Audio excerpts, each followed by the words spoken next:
অন্যায়ভাবে হারাম টাকা উপার্জন করে তাদের সাথে কয়েকটি বড় বড় বিষয় আছে, 5টি বড় বড় বিষয় আছে যা আজকের আলোচনায় কিছু ফুটে উঠেছে। কিছু যদি বাকি থাকে সেটাও আমি ফুটিয়ে তোলার চেষ্টা করব। কোরআন আছে, কোরআন থাকলে যদি থাকে। 1 নাম্বার হচ্ছে আদাম কবুল দোয়া, দোয়া কবুল হবে না, এটা হচ্ছে 1 নাম্বার শাস্তি। হারামের টাকার 1 নাম্বার শাস্তি হচ্ছে দোয়া কবুল হবে না। 2 মাহকুল বারাকাহ, ইয়ামহাকুল্লাহুর রিবা ওয়া ইউরবিস সাদাকাত, হারামের টাকায় সম্পদের বরকত কমে যায়, হারামের টাকায় সম্পদের বরকত কমে যায়। সম্পদ পৃথিবীতে খুবই খারাপ জিনিস, যা নিজের হিসাব নিজেই করে নেয় পৃথিবীতে, এরকম এক ভয়ঙ্কর জিনিস হচ্ছে ধন সম্পদ। আপনি যদি আজ জোরপূর্বক মানুষের অন্যায়ভাবে সম্পদ দখল করেন, আপনার বরকত কমে যাবে, তথা আপনি একদিন ফকির হবেন। কবে হবেন? আপনি না হলে আপনার পরবর্তী বংশধর ফকির হবে, সে না হলে তার পরবর্তী বংশধর ফকির হবে, সে না হলে তার পরবর্তী বংশধর ফকির হবে। টাকায় বরকত কমে যাবে, ফকির হতেই হবে। আল্লাহ সুবহানাহু ওয়া তাআলার কথা যে ইউরবিস সাদাকাত, দান করলে টাকা বাড়ে, ইয়ামহাকুল্লাহুর রিবা, হারাম খেলে সুদ খেলে টাকা কমে, বরকত কমে। আপনি অন্যায়ভাবে 50,000 টাকা ইনকাম করবেন, দেখবেন আপনার এমন অসুখ হয়ে গেছে যে অসুখের চিকিৎসা করতে করতে সব টাকা শেষ হয়ে গেছে। আপনি অনেক কোটি টাকার মালিক, এমন অসুখ হয়ে গেছে আপনার জন্য সব খাবারই নিষিদ্ধ, সবচেয়ে গরিব মিসকিনি হালে আপনাকে খাবার খেতে হয়। আর একজন হালাল উপায়ে ইনকাম করতেছে, তার পরিবারে শান্তি, বাড়িতে শান্তি, ব্যক্তিগত জীবনে শান্তি, শরীরে শান্তি, সকল জায়গায় নিরাপত্তা। আর যদি হারাম উপায়ে মানুষ টাকা উপার্জন করে, একদিনের সুখ হতে পারে, শান্তি নয়। সুখ মানে এসি কিনা যেতে পারে, টাইলস দিয়ে বাড়ি করা যেতে পারে, বহুতল সুইমিং পুল দিয়ে বাংলো তৈরি করা যেতে পারে, কিন্তু রাতের বেলায় ঘুম হবে না। আর আরেকজন হালাল টাকা ইনকাম করে ইমাম মানুষ, ও যদি গরমের মধ্যেও থাকে, ভাঙ্গা বেড়া ভাঙ্গা টিনের ঘরে, তবুও রাতের বেলা আরামে ঘুমাতে পারবে। আরেকজন এসি রুমে হাই রাইজ বিল্ডিংয়ে আছে, হারামের টাকায় ওর রাতের বেলা কপাল ঘামতেছে, ঘুম হচ্ছে না। কত শত অসুখ বিসুখ, কত শত বাধা বিপত্তি, বিপদ আপদ তাকে চারিদিক থেকে ঘিরে ধরে আছে। টাকা কোথায় থেকে আসতেছে, কোথায় যাচ্ছে বুঝতে পারবে না। এর নাম হচ্ছে বরকত কমে যাওয়া। হারামের টাকা খুবই ভয়ঙ্কর, হারামের টাকা খুবই ভয়ঙ্কর। কিভাবে আল্লাহ সুবহানাহু ওয়া তাআলা এই হারামের টাকা বের করে নেবেন, এটা আল্লাহ সুবহানাহু ওয়া তাআলার জানা আছে।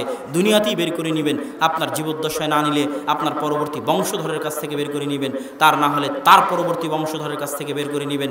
কিন্তু হারামের টাকা হলে বরকত কমবেই কমবে। আমি বলিনি, আল্লাহ সুবহানাহু ওয়া তাআলা বলেছেন। আর পৃথিবীতে সকল টাকার মালিক তিনি যদি বলে থাকেন তো কথা সত্য। আমি এবং আপনি অস্থায়ী মালিক। অস্থায়ী মানে আমি এবং আপনি 50 বছর যদি পৃথিবীতে থাকি, তাহলে 50 বছর ওই জমির মালিক। 50 বছর পর আমার ছেলে হবে, আমার ছেলে আর একজনের কাছে বিক্রি করে দিলে সে হবে, সে আর একজনের কাছে বিক্রি করে দিলে সে হবে। আজ থেকে 50,000 বছর আগে কেউ ছিল, 100 বছর আগে কেউ ছিল, 200 বছর আগে কেউ ছিল। তাহলে মানুষ জমি জায়গা এবং টাকার স্থায়ী মালিক নয়। এই পৃথিবী এবং টাকার স্থায়ী মালিক হচ্ছেন আল্লাহ সুবহানাহু ওয়া তাআলা। আমরা শুধু মধ্যখানে ব্যবহার করি মাত্র। এই জন্য তিনি যদি সকল টাকার মালিক হন, তাহলে তিনি বলছেন যে মানুষ যদি অন্যায়ভাবে হারাম উপায়ে ইনকাম করে, টাকা থেকে বরকত কমে যাবে। 1, দোয়া কবুল হবে না, ইবাদত কবুল হবে না। 2, বরকত কমে যাবে। 3, মুহারাবা মা আল্লাহ, আল্লাহ সুবহানাহু ওয়া তাআলার সাথে যুদ্ধ। যেমন হারাম ইনকামের একটা বড় ইনকাম হচ্ছে সুদি ইনকাম। সুদি ইনকাম সম্পর্কে আল্লাহ সুবহানাহু ওয়া তাআলা সূরা বাকারায় লম্বা একের পর এক আয়াত পেশ করতে থেকেছেন সূরা বাকারার মধ্যে। তার মধ্যে আল্লাহ সুবহানাহু ওয়া তাআলা বলেছেন, ফাআযানু বিহারবিম মিনাল্লাহি ওয়া রাসূলিহি। শোনো দুনিয়ার মানুষ, সুদ হারাম এই সংবাদ তোমাদের কাছে পৌঁছার পরেও যদি তোমরা সুদি ব্যবসায় যুক্ত থাকো, সুদি টাকায় যুক্ত থাকো, তাহলে জেনে রাখো, ফাআযানু বিহারবিম মিনাল্লাহি ওয়া রাসূলিহি, আল্লাহ এবং তার রাসূলের পক্ষ থেকে তোমাদের বিরুদ্ধে যুদ্ধ ঘোষণা করা হলো। সুদ এর বিরুদ্ধে আল্লাহ এবং তার রাসূলের পক্ষ থেকে যুদ্ধ ঘোষণা। এটা হচ্ছে হারামের ইনকামের তৃতীয় বড় শাস্তি। হারামের ইনকামের চতুর্থ বড় শাস্তি হচ্ছে জাহান্নাম, জাহান্নামের আগুন, যার উপরে অসংখ্য বহু হাদিস আছে।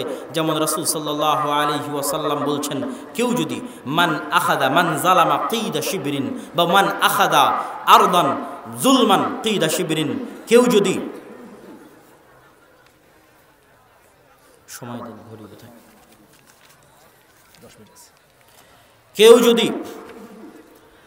কেউ যদি কারো জমি 1 বিঘত পরিমাণ জোরপূর্বক অন্যায়ভাবে দখল করে, কিয়ামতের মাঠে 7 স্তর জমি তার উপর চাপিয়ে দেওয়া হবে। কেউ যদি জাকাত প্রদান না করে, গরুর জাকাত প্রদান না করে, স্বর্ণের জাকাত প্রদান না করে, টাকার জাকাত প্রদান না করে, তাহলে টাকা সাপের রূপ ধারণ করে কিয়ামতের মাঠে তাকে ছোবল দিবে আর বলবে আনা কানজুক, আমি তোমার সঞ্চিত সম্পদ। যদি স্বর্ণ রূপার জাকাত না করে, অবৈধ হারাম স্বর্ণের টাকা, তাহলে জাহান্নামের আগুনে ছ্যাঁক দিয়ে ওই স্বর্ণ তার পিঠে এবং পেটে মারা হবে আর বলা হবে এটাই সেই সঞ্চিত সম্পদ যার তুমি জাকাত দেওনি, এটা হারাম টাকা, অন্যায় টাকা, অবৈধ টাকা। আর যদি গরু ছাগলের জাকাত না দিয়ে থাকে, গরু ছাগলকে বিশাল শক্তিশালী করে শিং দেওয়া হবে, ওই শিং দিয়ে ঘুতাবে আর তার উপর দিয়ে পা দিয়ে মারিয়ে, খুর দিয়ে মারিয়ে তার উপর দিয়ে চাপিয়ে চলে যাবে। আর যদি মানুষের অন্যায়ভাবে জমি দখল করে থাকে, ওই 7 স্তর অন্যায় জমি তার ঘাড়ের উপর চাপিয়ে দেওয়া হবে। এটা হচ্ছে শাস্তির সিস্টেম। আল্লাহ সুবহানাহু ওয়া তাআলার শাস্তির সিস্টেম হচ্ছে পাপ যেমন শাস্তি তেমন, নেকি যেমন প্রতিদান তেমন। এটা ইবনুল কাইয়িম রাহিমাহুল্লাহ একটা মূলনীতি বলে দিয়েছেন আল্লাহ সুবহানাহু ওয়া তাআলার, যে মানুষ নেকি যেমন করবে তার প্রতিদান ওই স্টাইলের হবে যেই স্টাইলের নেকি হবে। যেমন ধরেন কোরআনের ফজিলত বলতে গিয়ে আল্লাহ রাসূল সাল্লাল্লাহু আলাইহি ওয়াসাল্লাম বলছেন, জান্নাতে হাফেজকে বলা হবে, এ হাফেজ তুমি আয়াত পড়তে থাকো, যে আয়াতে গিয়ে তুমি থামবা ওই আয়াতে গিয়ে তোমার জান্নাতের স্তর থামবে। তাহলে প্রতিদানের সিস্টেম কেমন? আমল যেমন, আমলটা কোরআনের আয়াত। তো কোরআনের আয়াত পড়তে থাকো, জান্নাতে উঠতে থাকো, যত উপরে গিয়ে তোমার আয়াত শেষ হবে তত উপরে গিয়ে তোমার জান্নাত শেষ হবে। তাহলে যেমন নেকি তেমন প্রতিদান। যেমন রাসূল সাল্লাল্লাহু আলাইহি ওয়াসাল্লাম বলছেন, কেউ যদি সূরা বাকারা, সূরা আলে ইমরান পাঠ করে, কিয়ামতের মাঠে বাকারা এবং আলে ইমরান ছায়া দিবে তাকে। তাহলে সূরা বাকারা এবং সূরা আলে ইমরানকে ছায়া হিসেবে কিয়ামতের মাঠে পেশ করা হবে। আমল যেমন, নেকি তেমন। ঠিক তেমনই কাজ যেমন, শাস্তি তেমন। যেমন যারা জেনা করে তাদের শাস্তি কেমন হবে? জাহান্নামের আগুনে উলঙ্গ অবস্থায় জ্বলবে আর তাদের লজ্জাস্থান থেকে পচা দুর্গন্ধযুক্ত পুঁজ বের হবে, প্রচুর দুর্গন্ধ বের হবে। তাহলে গুনাহটা করেছে লজ্জাস্থান দিয়ে উলঙ্গ অবস্থায়, এই জন্য জাহান্নামে উলঙ্গ হয়ে জ্বলবে আর লজ্জাস্থান থেকে পুঁজ বের হবে। কোনো আলেম যদি নিজের জ্ঞান অনুযায়ী আমল না করে, তাহলে তার মাথার উপর পাথর দিয়ে আঘাত করে মাথা চূর্ণ বিচূর্ণ করে দেওয়া হবে। কেননা আলেমের জ্ঞান ছিল মাথায় জ্ঞান থাকার পর আমল করেনি, এই জন্য শাস্তি হচ্ছে মাথার উপর। কেউ যদি মিথ্যা কথা বলে, তাহলে ফেরেশতা লোহার দিয়ে গাল 2 দিকে চিড়ে নিয়ে যাবে, আবার সমান হয়ে যাবে, আবার চিড়ে নিয়ে যাবে। কেননা মিথ্যা বলতো মুখ দিয়ে, শাস্তি হচ্ছে মুখে। তাহলে যেমন কাজ তেমন শাস্তি। তো জমি অন্যায়ভাবে দখল করেছে, 7 স্তরের জমি ঘাড়ের উপর চাপিয়ে দেওয়া হবে অপমান করার জন্য। টাকা পয়সা অন্যায়ভাবে উপার্জন করেছে, জাকাত দেয়নি, টাকাকে সাপ হিসেবে ছোবল মারতে বলা হবে। স্বর্ণ এবং রৌপ্যকে অন্যায়ভাবে উপার্জন করেছে, জাকাত দেয়নি, স্বর্ণ এবং রৌপ্য জাহান্নামের আগুনে ছেক দিয়ে তার পিঠে লাগানো হবে। তথা আমল যেমন, শাস্তি তেমন। সম্মানিত উপস্থিতি, আমি আলোচনা করছিলাম আপনাদের সামনে ইসলামে অর্থের গুরুত্ব, ইসলামে অর্থের প্রয়োজনীয়তা এবং ইসলামে অর্থের ভয়াবহতা। এই বিষয়ে বলার পরে ইসলামী অর্থনীতির কিছু মূলনীতি বলে আজকের বক্তব্যের শেষের দিকে চলে যাব। সুদী অর্থনীতি বনাম ইসলামী অর্থনীতি। আল্লাহ সুবহানাহু ওয়া তাআলা কোরআনে বলেছেন, আহাল্লাল্লাহুল বাইআ ওয়া হারামার রিবা। হারামের জগতে, হারাম ইনকামের জগতে সবচেয়ে বড় হারাম হচ্ছে সুদ। হারাম ইনকামের জগতে সবচেয়ে বড় হারাম হচ্ছে সুদ। আজকে সমাজের প্রতিটি স্তরে স্তরে সুদ প্রবেশ করেছে।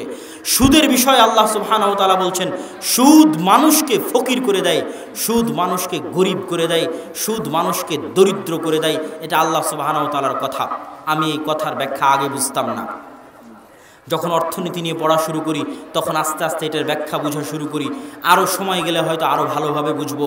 তবে এখন এতটুকু বুঝেছি যে আজ এখানে যত মানুষ গরিব আছে, আজ এখানে যত মানুষ ফকির আছে, যারা মনে করছে আমার টাকার কষ্ট, প্রত্যেক মানুষ যারা আপনারা মনে করছেন আপনি টাকার কষ্টে আছেন, এই সারা বাংলাদেশে যত মানুষ মনে করছে সে গরিব এবং মিসকিন, এই সারা পৃথিবীতে যত মানুষ মনে করছে সে গরিব এবং মিসকিন, এই সারা পৃথিবীতে যত দেশ মনে করছে যে ওই দেশ গরিব এবং মিসকিন, ওয়াল্লাহে আল্লাহর কসম, ওয়াল্লাহে আল্লাহর কসম, ওয়াল্লাহে আল্লাহর কসম, আপনাদের প্রত্যেকের গরিব হওয়ার পিছনের কারণ, সারা বাংলাদেশের প্রত্যেক মানুষের গরিব হওয়ার পিছনের কারণ, সারা পৃথিবীর প্রতিটি মানুষের গরিব হওয়ার পিছনের কারণ, সারা পৃথিবীর প্রত্যেকটা গরিব দেশের গরিব হওয়ার পিছনের একটাই কারণ হচ্ছে সুদী অর্থনীতি, সুদী অর্থনীতি, সুদী অর্থনীতি।